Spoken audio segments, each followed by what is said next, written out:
Minha mulher e eu tivemos o privilégio de criar nossos 5 filhos perto da magnífica cidade de Paris.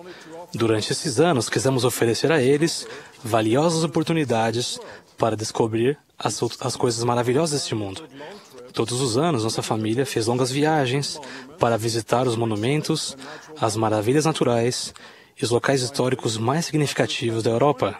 Enfim, depois de passar 22 anos na região de Paris, nos preparamos para nos mudar. Ainda me lembro do dia em que meus filhos vieram até mim e disseram: "Pai, isso é absolutamente vergonhoso. Moramos aqui a vida inteira e nunca fomos à Torre Eiffel." Há muitas maravilhas deste mundo. No entanto, às vezes, quando as temos sempre diante de nossos olhos, damos pouco valor a elas. Olhamos, mas na verdade não vemos. Ouvimos, mas na verdade não escutamos. Durante seu ministério terreno, Jesus disse a seus discípulos: "Bem-aventurados os olhos que veem o que vós vedes. Pois vos digo que muitas profetas e reis desejaram ver o que vós vedes e não ouviram, e ouvir o que ouvis e não ouviram." Sempre me perguntei como teria sido viver na época de nosso Salvador. Vocês conseguem se imaginar sentados a seus pés, sentindo seu abraço, vendo-o ministrar a outras pessoas? Mesmo assim, muitos que o conheceram não conseguiram reconhecer, ver que o próprio Filho de Deus estava vivendo entre eles. Também somos privilegiados por viver em uma época extraordinária. Os profetas antigos viram a obra da restauração como uma obra maravilhosa, sim, uma obra maravilhosa e um assombro. Em nenhuma outra dispensação, tantos missionários foram chamados, tantas nações foram abertas para a mensagem do Evangelho e tantos templos foram construídos no mundo todo. Para nós, santos dos últimos dias, maravilhas também ocorrem em nossa vida pessoal.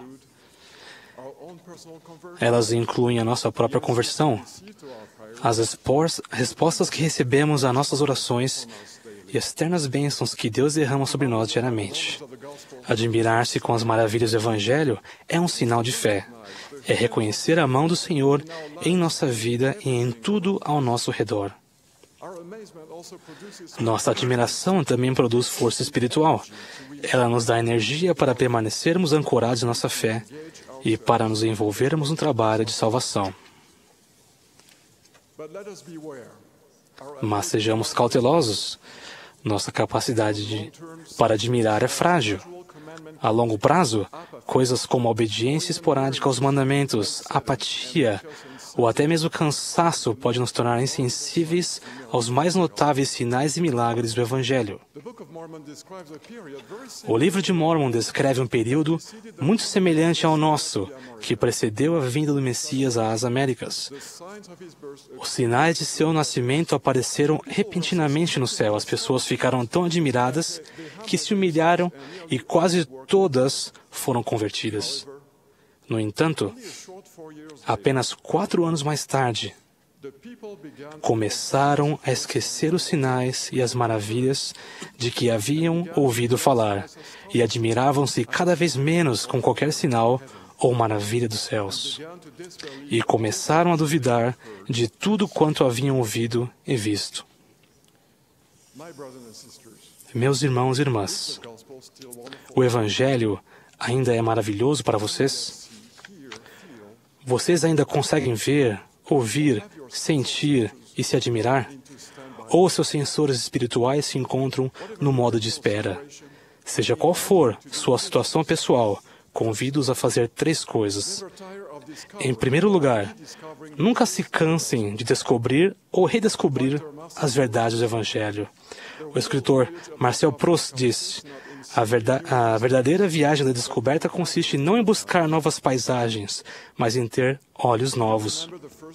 Vocês se lembram da primeira vez que leram um versículo das Escrituras e sentiram como se o Senhor estivesse falando a vocês pessoalmente? Vocês se lembram da primeira vez que sentiram a doce influência do Espírito Santo chegar até vocês? talvez até antes de perceberem que era o Espírito Santo. Esses momentos não foram especiais e sagrados?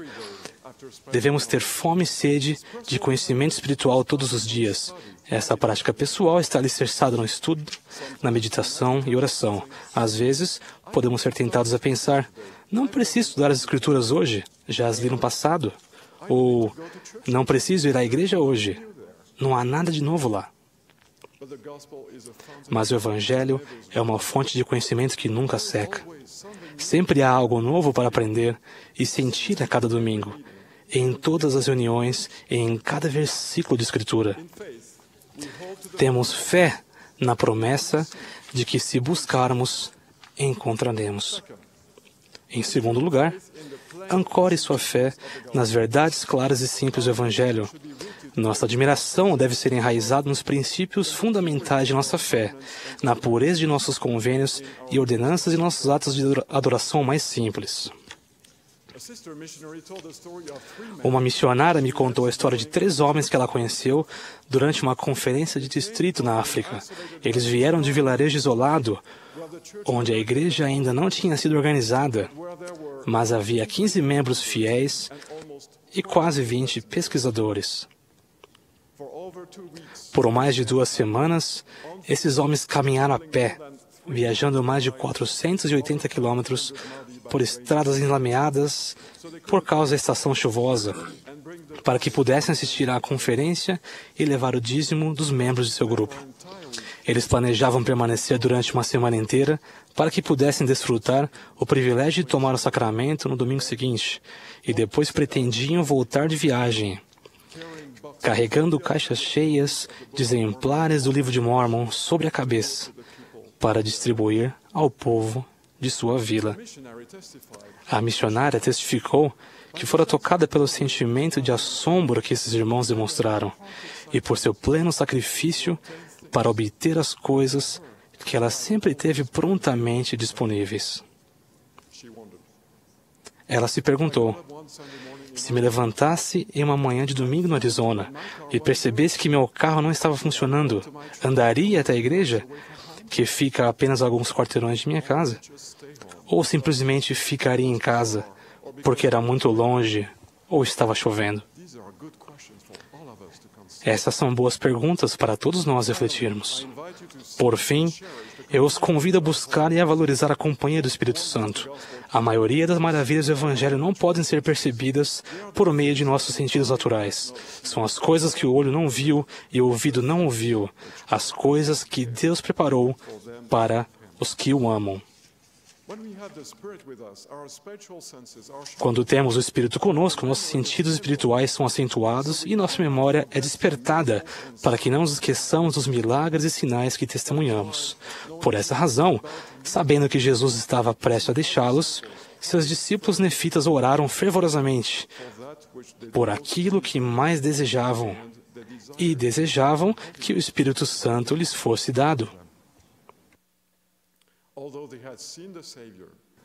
Embora tivessem visto o Salvador com seus próprios olhos e tivessem tocado suas feridas com as próprias mãos, eles sabiam que seu testemunho poderia definhar se não fosse constantemente renovado pelo poder do Espírito de Deus. Meus irmãos e irmãs, nunca façam nada que arrisque a perda deste maravilhoso e precioso dom, a companhia do Espírito Santo. Busquem-no por meio de oração fervorosa e de uma vida em retidão. Testifico que o trabalho no qual estamos engajados é uma obra maravilhosa e um assombro. Ao seguirmos Jesus Cristo, Deus presta testemunho a nós, por sinais e milagres, e várias maravilhas e dons do Espírito Santo, distribuídos por sua vontade. Nesse dia especial, presto testemunho de que os assombros e as maravilhas do Evangelho estão ancorados no mais grandioso de todos os dons de Deus, a expiação do Salvador. Esse é o dom perfeito de amor que o Pai e o Filho, unidos em propósito, oferecem a cada um de nós, assim como a vocês. Assombro me causa o amor que me dá Jesus. Que assombroso é! Assombroso, sim. Que tenhamos sempre olhos para ver, ouvidos para ouvir e um coração que reconhece os assombros desse Evangelho maravilhoso. É minha oração. Em nome de Jesus Cristo. Amém.